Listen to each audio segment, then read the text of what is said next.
Notice that when people talk past each other, we call it babbling?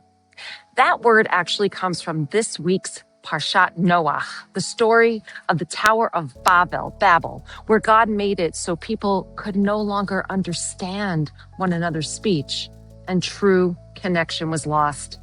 Hi, everyone. I'm Chaya Parkoff, licensed clinical social worker, trauma therapist, coach for the soul, speaker, and educator of ancient Jewish wisdom. And this is ParshaRx, mental health prescriptions from the weekly Torah portion.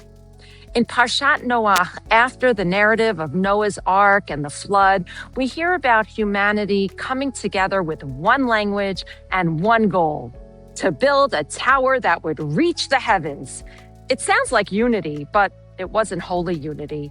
The Midrash says if a brick fell, they wept, but if a person fell, they didn't even notice. They cared more about their progress than their people. So God, Babble, mixed up their speech so that one person could no longer understand the speech of another. The Ramban explains this wasn't punishment, but compassion, a divine reset. And Sforno adds something striking, that from different opinions, truth could emerge. God didn't confuse their languages just to scatter them. He did it so that humanity would no longer be able to unite around arrogance or power, only around truth. From that moment on, the only thing the entire world could ever fully agree on is the oneness of the Creator. Every other area, politics, ideology, perspective, was meant to contain differences because the only true universal agreement is that God is one. When I first learned this Torah idea, it completely shifted something inside me. It took the pressure off needing everyone to think, believe, or see things the same way I do. Hashem designed the world this way with differences built into creation so we could learn to stay connected even when we don't see eye to eye. That realization felt like a deep exhale. I don't have to convince anyone to see my truth. I just have to stay anchored in it. As a nation, we've experienced so much collective trauma. Our nervous system has been in survival mode for a very long time. When people are in pain, the instinct is to seek control, to divide, to judge, to make the world smaller so it feels safer. But the Tower of Babel reminds us that false unity built on control or conformity eventually collapses. Hashem's response wasn't to destroy humanity.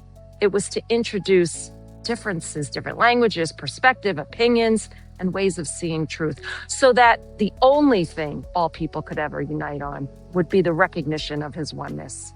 Our healing begins when we stop trying to make others see things our way and instead root ourselves in that higher unity, the awareness that every human being is created b'tselem Elokim, in the image of the One. So this week, before you post, comment, or react, pause and ask, will this build unity or break it?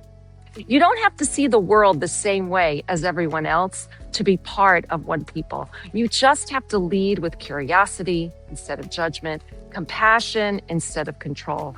That's how we regulate the collective nervous system of Klal Yisrael and how we reveal the oneness of Hashem Echad through our many voices. The same struggle happens inside each of us. When our inner parts, the anxious one, the critic, the fixer, the protector, start shouting over each other, it becomes our own inner Tower of Babel. Noise, confusion, polarization, every part is trying to help, to protect, to plan, to make sense of chaos, but the result is inner disconnection. In therapy, we call healing integration, and in Torah, we call it shalom, peace that comes from wholeness. When you feel that inner polarization, try this. Put a hand on your heart. Take a slow, steady breath and remind yourself, everything in me is trying to help, but there's something larger holding it all together. Pause for a moment, then whisper softly, Hashem is the one holding it all. That simple reminder helps your nervous system settle and allows your neshama, your soul, your calm, compassionate self to lead. It doesn't silence your parts. It brings them into alignment under the leadership of the soul. Trying to control others or even your own inner chaos isn't godly. grounding in the one truth is, because peace doesn't come from sameness. It comes from remembering that all the different voices, both within and around us, are still held by one source. Hashem made the world with differences of people, perspective, and emotions, so we'd learn humility, patience, and love. Maybe that's what redemption really looks like. When the confusion of Babel out there and inside us finally begins to heal. When unity isn't sameness, but connection rooted in God's oneness. Because the healing of Babel means when we quiet the babble, listen with presence, and love each other as extensions of the one. From the University of Maryland, Shabbat Shalom.